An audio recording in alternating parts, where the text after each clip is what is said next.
আমরা কি চাই রমজান মাস হেলায় নষ্ট করতে, নাকি রমজান মাসে গুনাহ মাফ করাতে? আমার সাথে বলেন, এই 10টা কাজ আমরা সবাই করব ইনশাআল্লাহ। রমজান মাসকে ইফেক্টিভ করতে এই 10টা কাজ করব ইনশাআল্লাহ। রাজি আছেন? এক নাম্বার হচ্ছে 5 ওয়াক্ত নামাজ। রাজি আছেন কিনা? 5 ওয়াক্ত নামাজ সাধ্যমতো চেষ্টা করব জামাতে পড়ার জন্য। ওই যে নামাজ নাই ইসলাম নাই, নামাজ যে পড়ে না ওর সাথে কোনো খাতির নাই। খাতির আছে? কোনো খাতির নাই। নামাজ অবশ্যই পড়তে হবে, মাস্ট বি। এরপরে নামাজের সাথে সাথে কমপক্ষে 12 রাকাত করে নফল। কত রাকাত?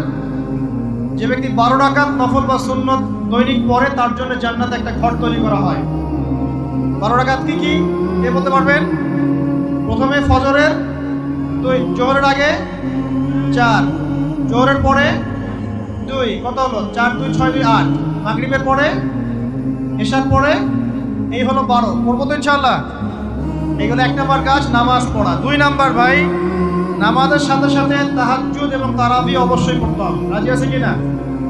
আল্লাহর ওয়াস্তে গ্যাঞ্জাম করতে যায় না 20 না 8, এই গ্যাঞ্জামে আল্লাহর ওয়াস্তে যায় না। তারাবির নামাজ 5 ঘন্টা।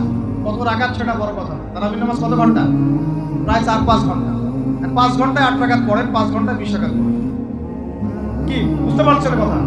নবী সাল্লাল্লাহু আলাইহি ওয়াসাল্লাম তারাবির নামাজ কত লম্বা পড়েছেন? 1 ঘন্টা। কতক্ষণ পর্যন্ত? সাহাবীরা কি বলছেন? সাহাবীরা বলছেন যে আমরা তড়িঘড়ি করে সেহরি খেয়েছি।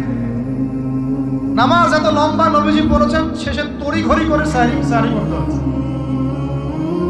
নবী সাল্লাল্লাহু আলাইহি ওয়াসাল্লামের 2 রাকাত নামাজ কত লম্বা ছিল। আমরা এখন নামাজের রাকাত সংখ্যা নিয়ে যত বেশি ঝগড়া করি, কোয়ালিটি নিয়ে এত ঝগড়া করি। কোয়ালিটি ইম্পর্টেন্ট না? আমার নামাজটা কত সুন্দর হচ্ছে, কত লম্বা হচ্ছে, কত ধীর স্থির হচ্ছে, এই নামাজে আমি ধীর স্থিরভাবে কোরআন শুনবো, বুঝবো, চোখ দিয়ে পানি ঝরবে, এগুলো ইম্পর্টেন্ট না? মক্কা মদিনায় গিয়ে দেখেন, যারা এখন উমরা করতে গিয়েছেন অনেক, তারা সৌভাগ্যবান। তারাবির নামাজ নর্মাল এমনি যে কোনো নামাজেই, তারাবির নামাজ তো আরো বেশি। দাঁড়ালে আপনার চোখ দিয়ে পানি পড়তে পারত। মধুর তেলাওয়াত, লম্বা কেরাত। ফজরের নামাজ মিনিমাম 20 মিনিট। ফজরের নামাজ 15 থেকে 20 মিনিট। আর আমরা তো 3G 4G 5G মাশাআল্লাহ। কোন মসজিদে 6G, মানে সূরা ফাতিহা শুরু হয়, ওই শেষে গেলে দলিন শেষ, মানে আর কিছু বুঝলাম না মাস্টার।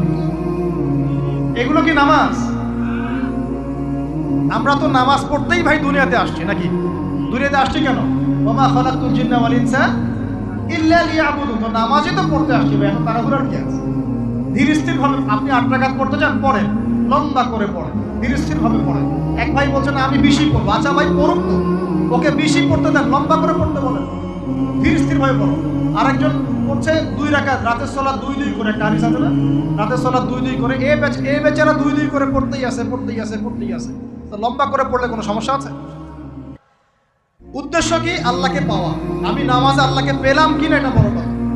আল্লাহ রাব্বুল আলামিন আমাদের সবাইকে ধীর স্থির ভাবে কোরআনকে কেন্দ্র করে তারাবি তাহাজ্জুদ করার তৌফিক দান। এটা রমজান মাসের ইফেক্টিভ রমাদান আপনাকে কাজে দিবে। 2 নাম্বার। 3, এটা বলে দিয়েছি রমজান মাস হবে কোরআনময় মাস। এই মাসে কোরআনের 6টা হক আমরা আদায় করবো ইনশাআল্লাহ। মনে আছে তো ইনশাআল্লাহ? তেলাওয়াত, মুখস্থ করা, আরবি শেখা, আদেশ নিষেধ মানা, দাওয়াত দেয়া এবং হিফজ করা। পারবো তো ইনশাআল্লাহ? নিয়াত করেন জোরে জোরে। 4 নাম্বার, রমজানকে ইফেক্টিভলি ইউটিলাইজ করতে হলে প্রতিটা কাজ সুন্নত সম্মতভাবে করতে হবে। এভাবে আপনি রমজানটাকে ইফেক্টিভলি ইউটিলাইজ করতে পারেন। কিরকম একটু বোঝাচ্ছি। মনে করেন এমনি নর্মালি আমরা সব সুন্নতগুলো অনেক সময় খেয়াল রাখি না। খাচ্ছি, খাওয়ার সুন্নত, খাওয়ার মধ্যে কিন্তু প্রায় 10-এর বেশি সুন্নত আছে। ওযুর সুন্নত, কথা বলার সুন্নত, হাঁটার সুন্নত, কাপড় পরার সুন্নত, দোয়া কালামগুলো, ঘুমানোর সুন্নত, অনেক সময় আমরা কিন্তু এগুলো খেয়াল করি না।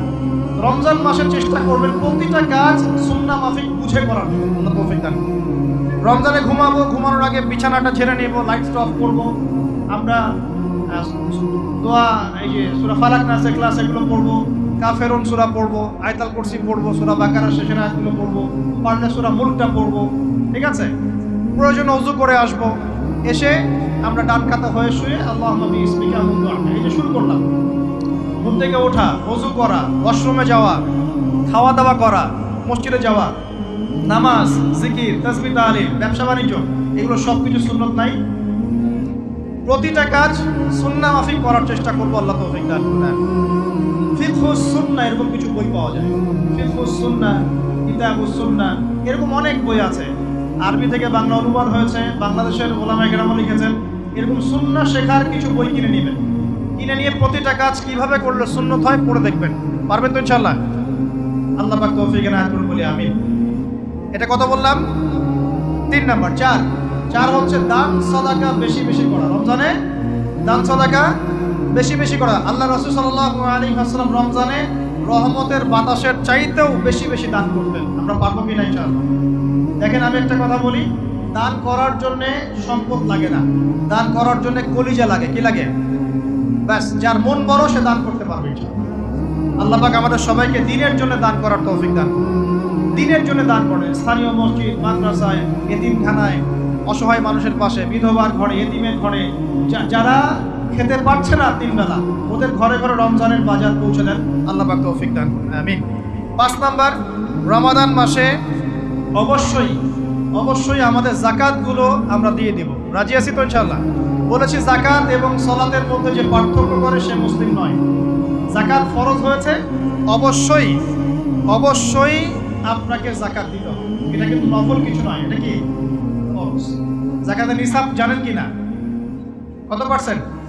2.5%। আচ্ছা, জাকাতের নিসাব নিয়ে ইনশাআল্লাহ পরবর্তীতে লেকচার চলে আসবে, অনলাইনে দেখে নিয়ে। এছাড়া ফিকহুস যাকাত কিছু প্রোগ্রাম আসবে, অনলাইনে দেখে নেবেন ইনশাআল্লাহ। আল্লাহ রাব্বুল আলামিন আমাদের সবাইকে যাকাতগুলো দেওয়ার তৌফিক দান করুন। শুধু যাকাত যদি আমরা ঠিকঠাক মতো দিতাম, একজন মানুষও সমাজে না খেয়ে মারা যেত।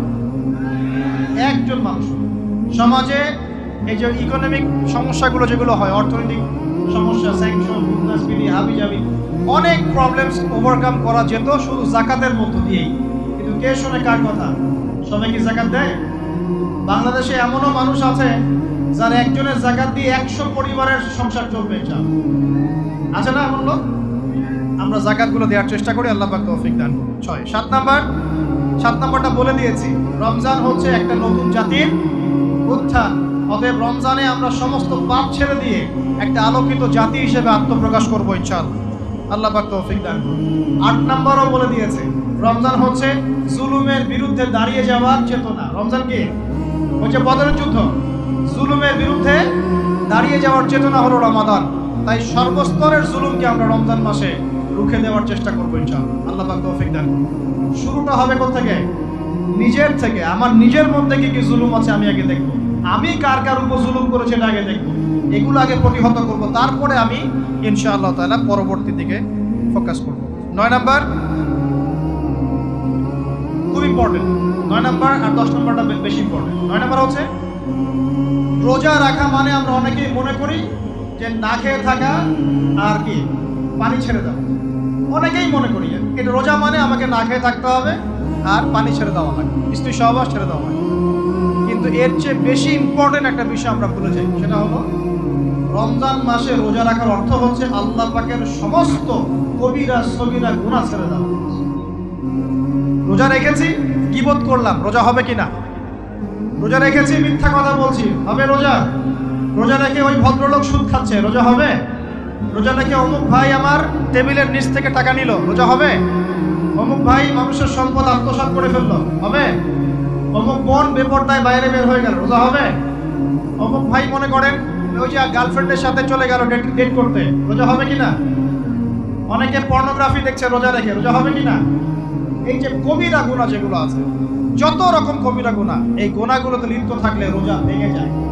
আল্লাহ পাক আমাদের সবাইকে কবিরা গুনাহ মুক্ত রোজা রাখার তৌফিক দান করুন। আর 10 নম্বর পয়েন্টটা হচ্ছে এই ভাই, রমজান মাস আসলে মাশাআল্লাহ শিকল দিয়ে শয়তানকে বেঁধে রাখা হয়। রমজান মাস আসলে মাশাআল্লাহ আমরা অনেকেই পাক্কা মুসল্লি হয়ে যাই, দান সদকা করি, যাকাত দেই, তারাবি পড়ি, তাহাজ্জুদ পড়ি, অনেক কিছুই করি। কিন্তু ঈদের দিন আসলেই মাশাআল্লাহ আমরা আবার আগের জায়গায় ফিরে যাই। ঈদের দিন শয়তান যে ছাড়া পেয়েছে এটা বোঝার জন্য রাস্তাঘাটে বের হলেই হয় নাকি? মেয়েদের চলাফেরা দেখলে বোঝা যায়, আরও যে হোটেলে হোটেলে গান বাজে এগুলো দেখলে বোঝা যায় শয়তান ছাড়া পেয়েছে, আজকে বুঝলাম।